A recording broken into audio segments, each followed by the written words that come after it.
रूस और यूक्रेन के झगड़े की कहानी, लेकिन एक नए अंदाज से।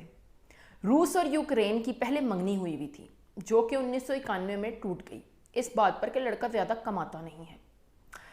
अब मोहल्ले में ये खबर फैली हुई थी कि यूक्रेन का आजकल अमेरिका नाम के एक मालदार लड़के के साथ चक्कर चल रहा है और वो बहुत जल्द नेटो नाम की एक रस्म भी करने वाले हैं। रूस और अमेरिका की कॉलेज के ज़माने से दुश्मनी थी, इसलिए रूस ने यूक्रेन को समझाया कि देख, तू मेरी इज्जत है, अमेरिका ऐसा सिर्फ मुझे तंग करने के लिए कर रहा है, वो तुझसे मोहब्बत नहीं करता। लेकिन यूक्रेन की आंखें तो अमेरिका की दौलत को देखकर चुंधिया चुकी थीं, इसलिए उसने रूस से कहा, चल निकल, नहीं तो अमेरिका तुझे नहीं छोड़ेगा। उधर दूसरी तरफ अमेरिका ने भी यूक्रेन को दिलासा दिया कि तू रूस की बिल्कुल फिक्र ना कर, मैं अपने दोस्तों से कह दूंगा कि वो रूस से गैस ना खरीदें, इस तरह ये भूखा मर जाएगा। रूस की गैस की एजेंसी है ना।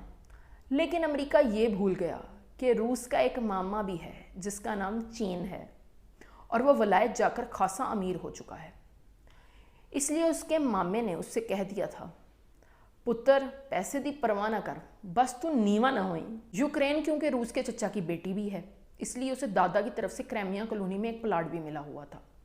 अब रूस ने रफ्फड़ डाल दिया कि दादा ने वो प्लाट तो मेरे नाम किया था और 2014 में अपने बंदे भिजवा कर उस प्लाट पर कब्जा भी कर लिया। जब यूक्रेन को इस बात की खबर हुई तो उसने अमेरिका से कहा, वे अमेरिका रूस को मेरा प्लाट छोड़ा। लेकिन अमेरिका को पता था कि रूस के पास अपने दादा सोवियत यूनियन के दौर की बड़ी मैगजीन वाली बंदूक है, इसलिए वो रूस से लड़ना नहीं चाहता था। उसने यूक्रेन से कहा, छोड़ो डार्लिंग, हम इसे भूख से मारेंगे, तुम पहले नेटो वाली रस्म तो करो। जब रूस को इस बात का पता चला कि अमेरिका और यूक्रेन के ताल्लुकात अभी भी चल रहे हैं, तो उसने अब यूक्रेन से कह दिया कि अब मैं तेरे घर पर ही दावा बोल दूंगा।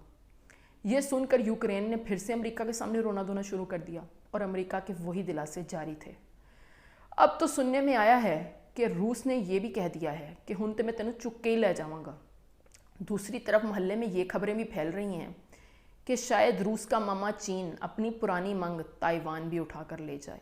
दुनिया में बहुत बुरा वक्त चल रहा है। अल्लाह सबको महफूज रखे, आमीन।